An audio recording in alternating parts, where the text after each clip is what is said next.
और प्रतिबद्धता को दर्शाता है। आज के परिणामों से ये स्पष्ट होता है कि हमारे संबंध नई और ऊंचाइयों पर आज ही पहुंच चुके हैं। Thank you.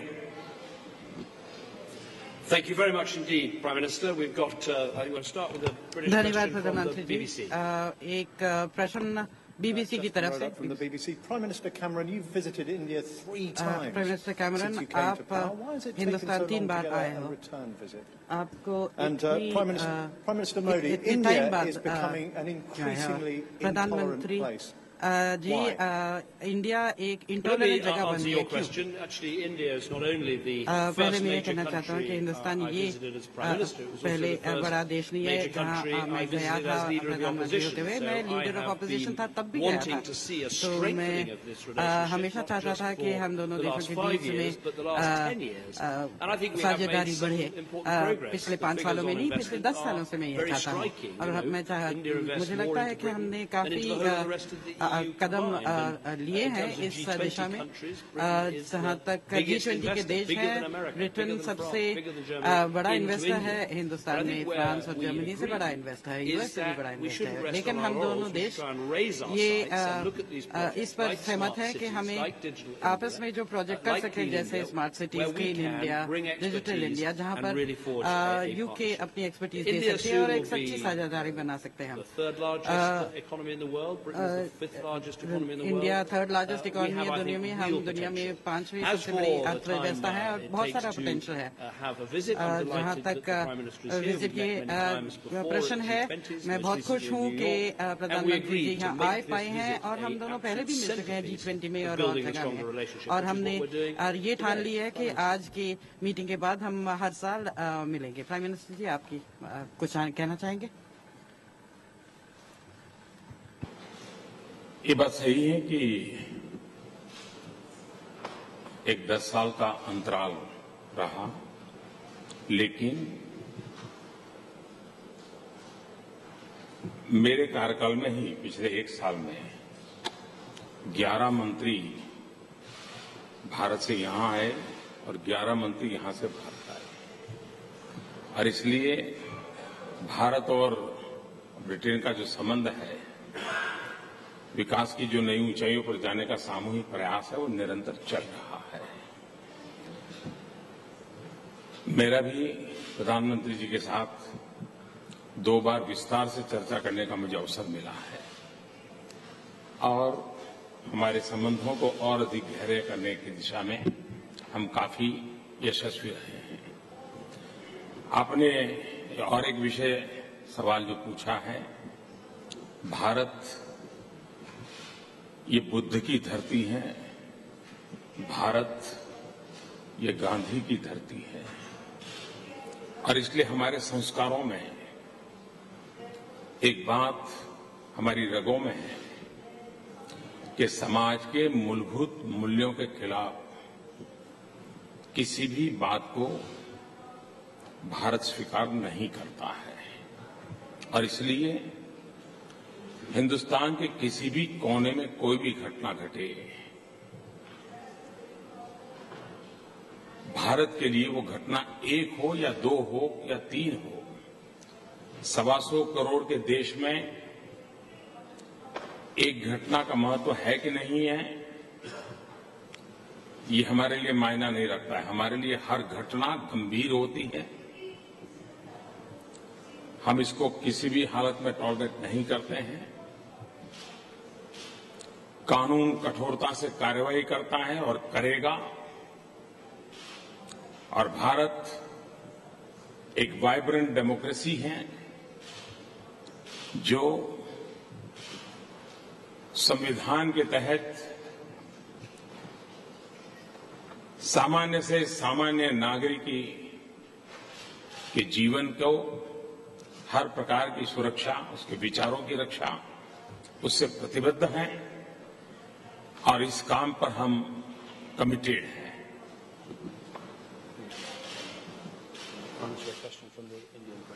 ANI?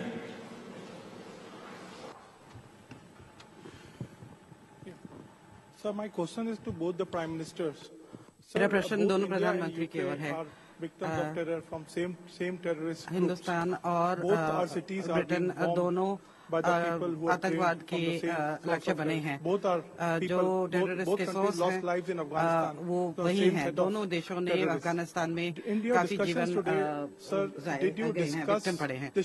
तो क्या आपने ऐसे मुद्दों पर बात की है जो आप दोनों के मुद्दे हैं, और क्या आपने कुछ कोऑपरेशन के बारे में बात की है इस विषय पर? धन्यवाद। आतंकवाद के प्रति आपने जो चिंता जताई, ये चिंता मानवतावाद में विश्वास करने वाले हर किसी की चिंता है। और मैं आज इस बात को बड़े संतोष के साथ कहना चाहता हूं कि यूनाइटेड नेशन में आतंकवाद के मुद्दों को लेकर के जितने इनिशिएटिव लिए गए हैं, उसमें भारत और ब्रिटेन दोनों कंधे से कंधा मिलाकर के हर चीज में इनिशिएटिव लिया है। अफगानिस्तान में ब्रिटेन के काफी सैनिकों ने अपना जीवन दिया है, तो भारत ने भी कई अपने अच्छे अफसरों को वहां गंवाया है। हम दोनों देश ऐसे हैं कि जो आतंकवाद के कारण परेशान है, और इसलिए आतंकवाद के खिलाफ लड़ना ये एक या दो या तीन देशों का विषय नहीं है। ये मानवतावादी हरेक की जिम्मेवारी है। आज आतंकवाद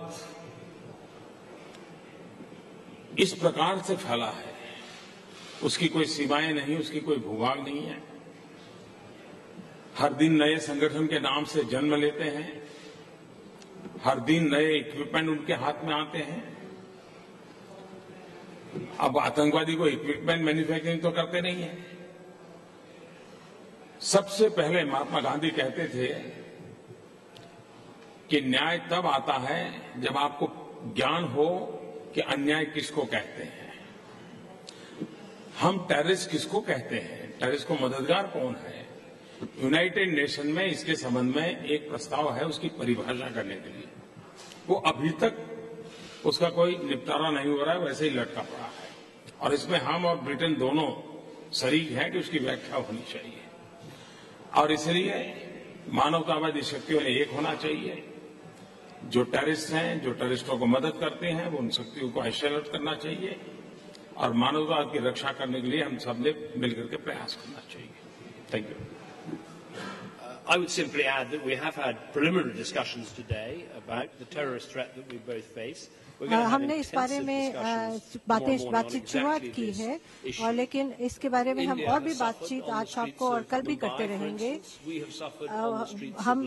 हमने भी टेररिस्ट अटैक्स लंदन की स्ट्रीट्स में हमें के हम विक्टिम्स रह चुके हैं, और इंडिया में भी ऐसे कई इंसिडेंट्स हो चुके हैं। तो इसे मैं कहूँगा कि टेररिस्ट ग्रुप्स को बंद करना यही खाली एक काफी नहीं है। इसमें हमें बहुत कुछ और करना पड़ेगा कि जहाँ पे टेररिस्ट ग्रुप्स है, वहाँ पे ऐसी सरकार है जो ऐसे टेररिस्ट ग्रुप्स को अपने देश में ना पनपने दे। और unjustified actions, and that I think will be part of our और यही हमारी जो है एक बातचीत का एक हिस्सा रहेगा। Thank you, Prime Minister.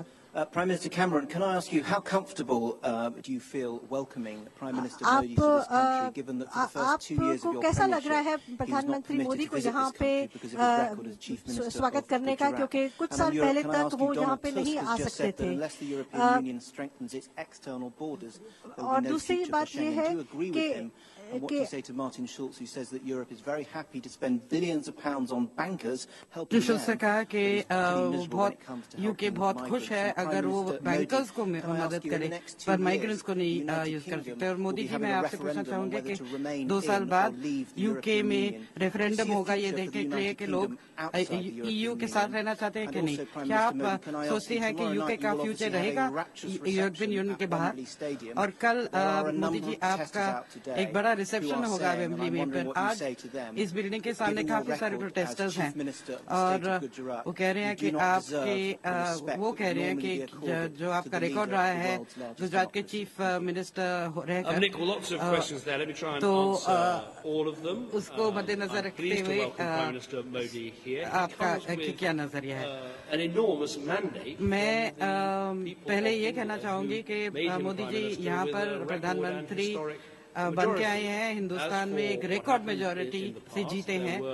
जहाँ तक पास्ट के बारे में है, लीगल प्रोसीडिंग्स हुई थी और जैसे मेरे कोलीग प्रीति पटेल ने आज सुबह कहा था, ब्रिटिश सरकार ने उस टाइम रेफ्यूजेंट्स की थे। आज हम जो बात करने जा रहे हैं वो भारत और यूके के बीच में फ्यूचर की तरफ देखकर बात की है। अब हम दोनों की सरकारों को बहुमत मिला है अपने लोगों की तरफ से, और जो आपने मुद्दे उठाए हैं, जो जिस वजह से हम बैंकों को मदद देते हैं कोई क्राइसिस में, ये इसलिए नहीं है क्योंकि वो बहुत अच्छे लोग हैं, बहुत अच्छा काम करते हैं, पर ये प्रॉब्लम है कि अगर बैंक खत्म हो जाए या बंद हो जाए तो सारे बिजनेस बंद हो जाते हैं। इसलिए हमने रिफॉर्म किया है इस देश में, ताकि आगे अगर बैंक्स को कोई मुश्किल सामने आ जाए उनके, तो फिर जो क्रेडिटर्स हैं वो उसके लिए पे करे और सरकार को ना पे करना पड़े। और ये हमने इसलिए किया है क्योंकि हमने और किसी यूरोपियन देश या कोई और देश से ज्यादा दिया है सीरियन रेफ्यूजी क्राइसिस के लिए। हमने आसपास के देशों को मदद की है, हमने सीरिया में भी मदद की है, और हम सीरिया की refugee camps, Syrian refugee camps में भी बहुत मदद कर रहे हैं, और किसी देश ने इतनी मदद नहीं है जितना हमने किया। जहाँ तक शेंगन की बात रही, यूके शेंगन के अंदर नहीं है, हम हमारी अपनी सीमाएं हैं, हम शेंगन के अंदर नहीं है, और ये मेरे हाथों में नहीं है। पर मैं चाहता हूँ कि मेरे जो कोलीग्स हैं यूरोप में, हम उनको मदद करना चाहते हैं। इसलिए मैंने कहा कि हमने और किसी यूरोपीय देश से ज्यादा किया है, ताकि ये जो शरणार्थियों की जो मुश्किल है उसका सामना कर सके और कुछ उसका सोल्यूशन ढूंढ सकते। पर या तो कोई ऐसा सिस्टम होना चाहिए जिसमें एक्सटर्नल बॉर्डर्स हों, या ऐसा सिस्टम होना चाहिए जो इंटरनल बॉर्डर्स हों। तो एक बॉर्डर या दूसरा बॉर्डर तो काम आना चाहिए। इसलिए ब्रिटेन जो है वो शेंगन से बाहर ही रहेगा, हम अपनी सीमाएं रखेंगे, हमारे लिए ये ज्यादा आसान रहता है। शायद मैंने आपके सारे प्रश्नों का उत्तर दे दिया। प्रधानमंत्री जी, आपकी कुछ कहना चाहेंगे? एक तो keep the record straight, to keep the record straight, मैं आपको जानकारी दूं, I just like to मैं 2003 में यहाँ आया था और बहुत ही स्वागत सम्मान मैंने उस समय भी यहाँ कार्यक्रमों में भाग लिया था। यूके ने कभी भी मुझे यहाँ आने पर रोका नहीं है, कभी कोई प्रतिबंध लगाया नहीं है। मेरे समय अभाव के कारण मैं नहीं आ पाया, वो अलग बात है। तो ये एक गलत परसेप्शन है, उसको करेक्ट कर लीजिए। दूसरी बात है कि 2 साल के बाद रेफरेंडम होगा। मैं मानता हूं कि यहाँ के नागरिक बहुत समझदार हैं, मुझे उनको कोई टिप देने की जरूरत नहीं है। लेकिन जहां तक भारत का सवाल है, यूरोपियन यूनियन का हमारा अगर कोई प्रवेश द्वार है तो ब्रिटेन है, और हमारा सबसे आर्थिक कारोबार किसी के साथ है तो ब्रिटेन के साथ है। हम इसी प्रवेश द्वार से यूरोप के बाकी देशों में जा रहे हैं, तो हमारा तो भला यही है कि हम तो ब्रिटेन को हमारा ही प्रवेश द्वार मान करके ही आगे बढ़ना चाहेंगे।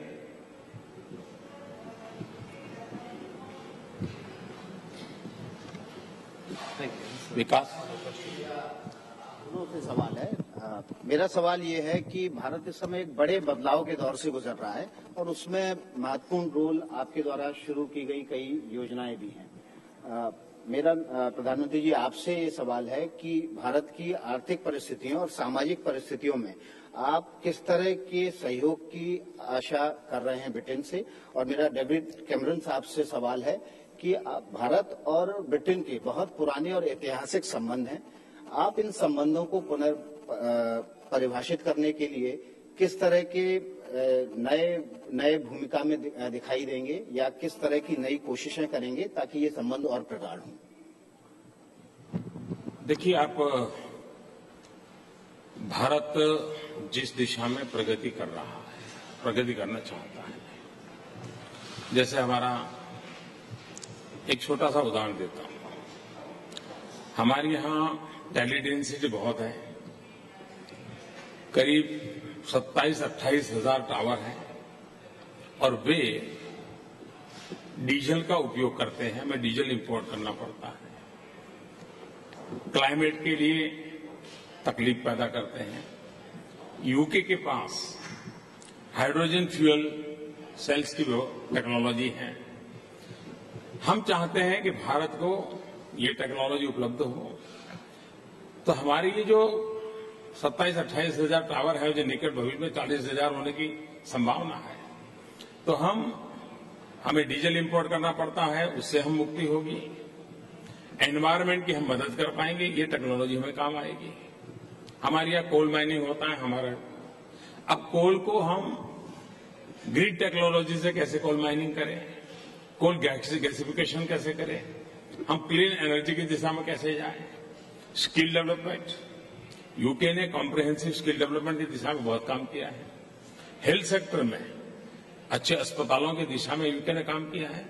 इन सारे विषयों पर चर्चा हुई है और ये सारी बातों में भारत के गरीब से गरीब व्यक्ति को किस प्रकार से वैश्विक संबंध काम आ सकते हैं, वैश्विक पूंजी निवेश कैसे काम आ सकता है, उस दिशा के हमारे प्रयासों में आज मेरी यूके की इस यात्रा से मैं विश्वास से कह सकता हूं कि इन सारे विषयों को हम सफलतापूर्वक आगे बढ़ाएंगे। Thank you. I would say I see this as a modern dynamic partnership. That's what we've been talking about. I think it's probably true that for years the relationship between Britain and India was in some way imprisoned by the past. I think sometimes in recent years it's been imprisoned by misconceptions that trade with India is simply about outsourcing. Look at the relationship today. आप outsourcing को देखिए, अगर 20 साल पहले कोई आपको कहता कि जो एक सबसे बड़ी कार मैन्युफैक्चरिंग कंपनी जो ब्रिटिश में है वो इंडिया हिंदुस्तान निवेश के कारण है, आप जैगुआर एंड लैंड रोवर सिर्फ एक ही ऐसा एग्जाम्पल है। तो हमें ये पुरानी चीजों से निकलकर आगे की ओर देखना चाहिए, क्योंकि आजकल ये जो साझेदारी है बहुत मॉडर्न है, बहुत वाइब्रेंट है, बहुत प्रॉस्परस हो सकती है। और हम कैसे हम एक ग्रीन एनवायरनमेंट अपने बच्चों के लिए पैदा कर सकते हैं, कैसे हम नई टेक्नोलॉजी आगे ले जा सकते हैं, ऐसे बहुत सी चीजें हैं। और मैं जो बहुत ही जो प्रधानमंत्री मोदी की जो स्मार्ट सिटी विजन है उससे बहुत ही प्रभावित हूँ और मैं समझता हूँ कि इसमें ब्रिटेन काफी एक अच्छा रोल प्ले कर पाएगा। और इसीलिए हम इतने सारे एग्रीमेंट्स पर साइन कर रहे हैं, जो ये शो करता है कि हमारी जो साझेदारी है वो बहुत ही ज्यादा डायनेमिक है। आपने अभी 2 और भाषण देने हैं, इसलिए मेरे ख्याल से हमें अब यहाँ से चलना चाहिए। बहुत बहुत धन्यवाद।